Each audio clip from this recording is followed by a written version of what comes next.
प्यायच्या वेळेला मस्त थोडासा बर्फ घालून घ्यायचा त्यात. मस्तपैकी आपली घरच्या घरी फ्रुटी तयार झाली.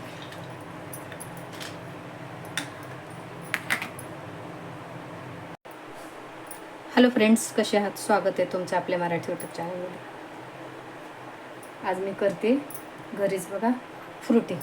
तशी घरातली फ्रुटीची बाटली रिकामी झालीच आहे, तर म्हटलं आणीपर्यंत घरातच करूया. अगदी साध्या सोप्या पद्धतीने आपण फ्रुटी करू शकतो.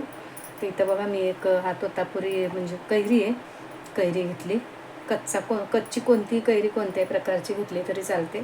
हे 2 पिकलेले आंबे घेतलेत मी. त्याची सालं काढून घेते, मग दाखवते तुम्हाला.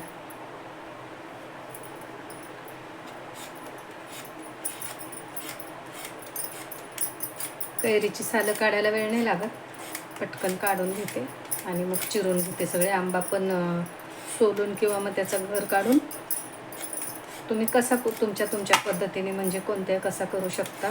आपण रस काढतो तसा चिरून काढा किंवा मग चाळणीमध्ये गाळून काढा. रस काढून घ्यायचा आंब्याचा. पण आधी कैरी पूर्ण सोलून चिरून घेते आणि आंबा पण दाखवते तुम्हाला. ह्याची साल काय ह्याने काढता येणार नाही, अशी हलक्या हलक्या हाताने आधी काढता तर काढते. हे बघा निघते. पूर्ण सोलून घेते आंबे आणि कैरी.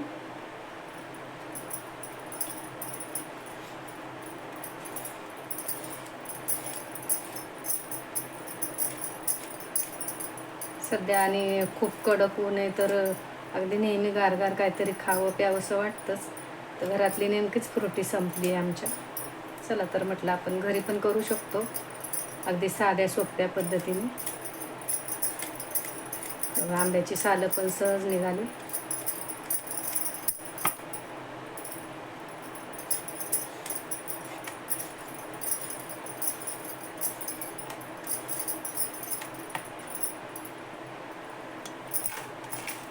सालं काढून घेतली. आता ही कैरी आणि आंबा पूर्ण चिरून घेते.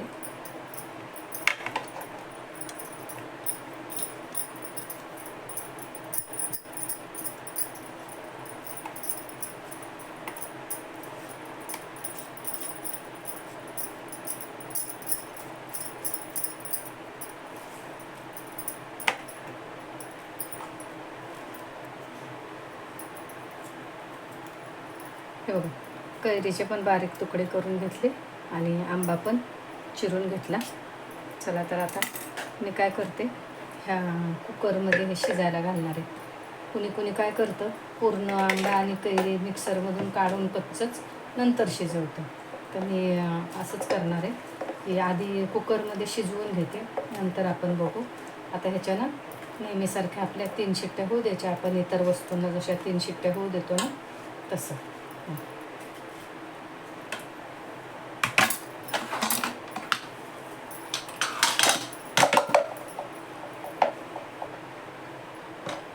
पण त्याआधी ना साखर घालायची ह्याच्यामध्ये. कुणी काय करतं, साखरेचा पाक करून मग त्यात मिक्स करतं.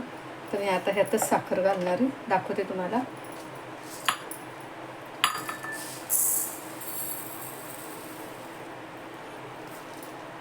हे बघा, ह्या भांड्याने मी 1.5 भांडं साखर घालते. म्हणजे ना अंदाजे बरोबर 1/2 किलोच्या वर साखर होते.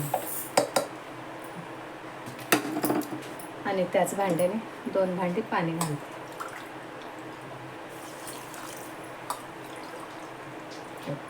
2 भांडी पाणी घातलं.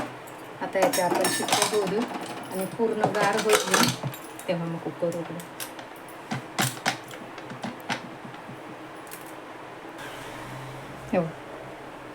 होऊ देते 3 शिट्ट्या, नंतर आपण बघू. 3 शिट्ट्या झाल्या बघा आणि कुकर जरा वाफ पण जाऊ दिली. आता उघडून बघू आपण.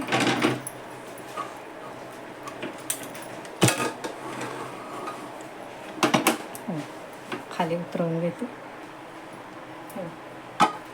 शिजलं छान आहे. त्यात आपण साखर पण घातली ना, पण आता हे गार होऊ द्यायला पाहिजे. मिक्सरमधून काढायचे आपल्याला, ते परत चांगलं गार होऊ देते. पूर्ण गार झालं. आता हे आपण मिक्सरमधून काढून घेऊ.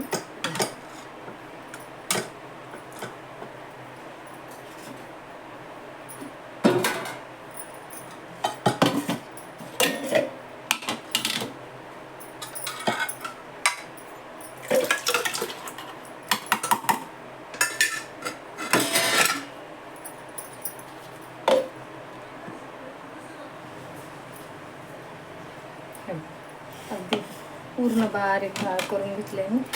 तरी पण आपल्याला वाटलं तर आपण चाळणीतून चाळून घेऊया.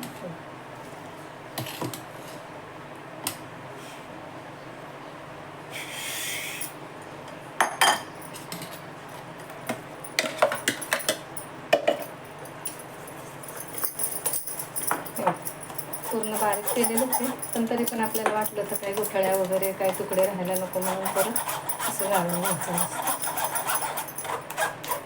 असं गाळून घ्यायचं सगळं.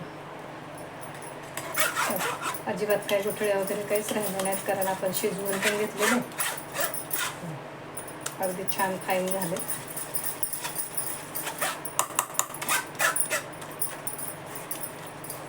ते आता नंतर चाळणीत पुसून वगैरे स्वच्छ करून घेते मी.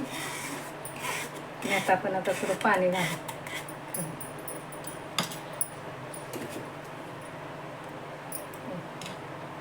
एक ग्लासभर पाणी घालते. काय मस्त फ्रुटी आपली तयार झाली बघा. आता हे पाणी घातलं की बरोबर व्यवस्थित हे पातळपणा येतो त्याला असं मस्त. कारण इतकी तर दाट ठेवून चालत नाही ना, मग एक ग्लासभर पाणी घालायचं त्यात. सगळं असं व्यवस्थित मिक्स करून घेते.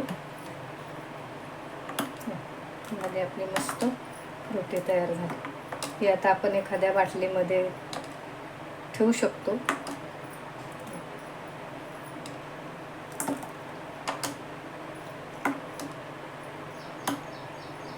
माझ्याकडे ही बघा बिस्लरीची बाटली आहे काचेची, त्यात मी भरून ठेवते. मस्तपैकी आपली अशी फ्रुटी तयार झाली. कशी वाटली कमेंट करून सांगा. आवडली तर नक्कीच लाईक करा, शेअर करा, सबस्क्राईब करा. शिवाय बेल आयकॉनचं बटन दाबा, म्हणजे माझ्या रोजच्या रोज रेसिपी, माझे व्हिडिओ तुम्हाला बघता येतील.